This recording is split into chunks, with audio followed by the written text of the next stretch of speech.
just a second. Go ahead, Elizabeth. Well, sure. The aspect of this parcel that most people find attractive, like there is a contingency of folks who feel that this is the best location for the playground, is its proximity to playing fields. Right. A lot of people bring their older children here to watch sporting events, and the kids can have, the younger kids can be over on the playground. And people have a lot of great memories associated with the site as well. That's true. We have the next picture also, guys.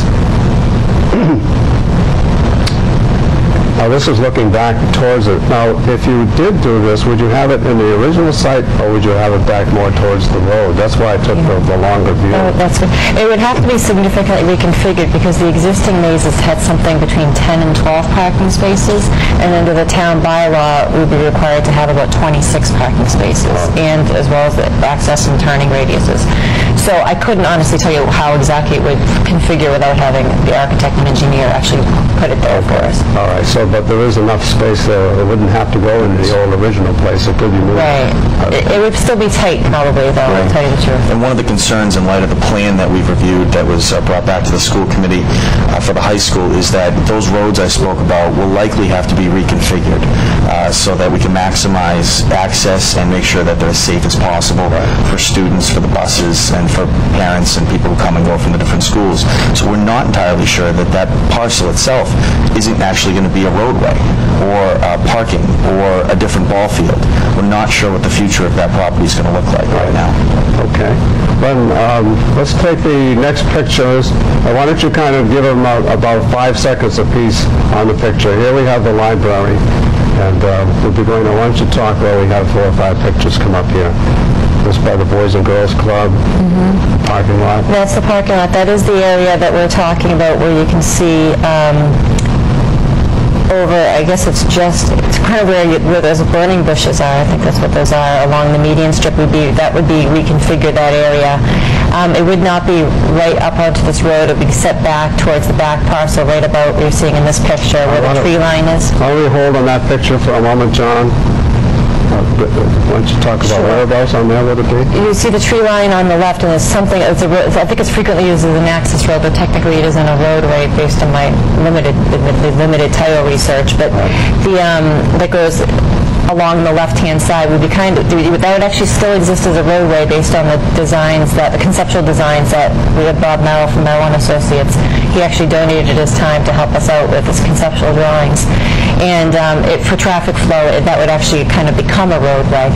And the playground would be located, I think I can't tell if it's a truck towards the back in the middle of that. That's it, yeah. Yeah, and just ahead of that is where the playground would be. And the conceptual drawing that we're kind of most favoring at this time would be, it's about 150 feet long, so there's a median strip there in front of Road to Responsibility that they've put in themselves. You can see it's quite attractive and clearly new if you ever go to the parking lot. And coming toward this way. This parking area where you see cars existing right now in this picture, that would still be library parking, available for library parking. Now, would this be built on the parking lot itself? Strictly speaking, from what I understand, you have to dig down at least a foot to install a playground. Okay, so in this case, they would have to rip up some of the parking lot. Right. Now, is this a town parking lot? It's town-owned. It's not designated as library parking, it's my understanding. The library has a designated number, I think 27 parking spaces.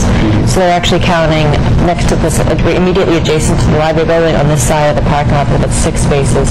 And then there's the spaces that people are all familiar with where the berm is at the front of the library.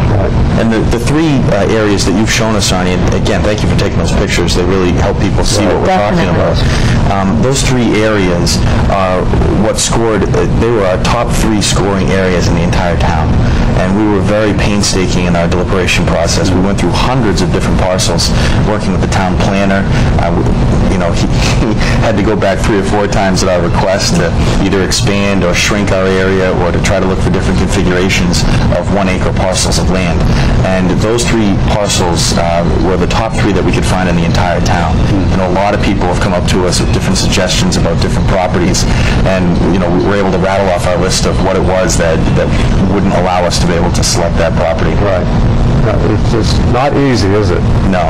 It's not easy doing any of this. No, it was was unexpectedly difficult, I would say. Honestly, we came into this project thinking it would just be a few weeks before we were able to relocate a site, and it took us months. Yeah. You know, it really, really did.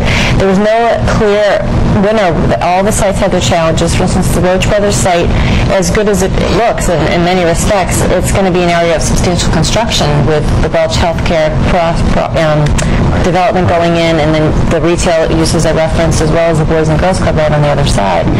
And even Library Plaza, should the library get the expansion that it's hoping to get, is going to be an area of some construction. And ironically, the mazes, if the high school happens, for a recession, we're doing a lot of building.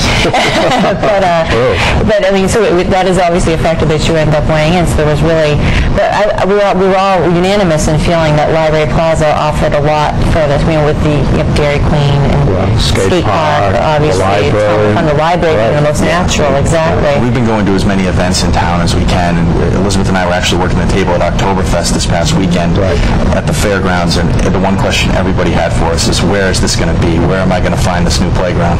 The answer is we don't have a site yet. Our recommendations have been submitted to the selectmen. Elizabeth went before the board and gave them all the options, the research that we did, and all the information. And I think they were generally impressed with the work we did. We haven't asked for a final decision yet because there is still a lot of work being done, especially with regards to the Library Plaza proposal. We want to make sure that their architects and the architect that we have working with our group can make sure that everything's going to be feasible and everybody's questions are answered before we were to proceed with an actual request for a vote from the selectmen. Were you looking for June 2009 starting date? I had a dream that it would be June 2009. Yeah.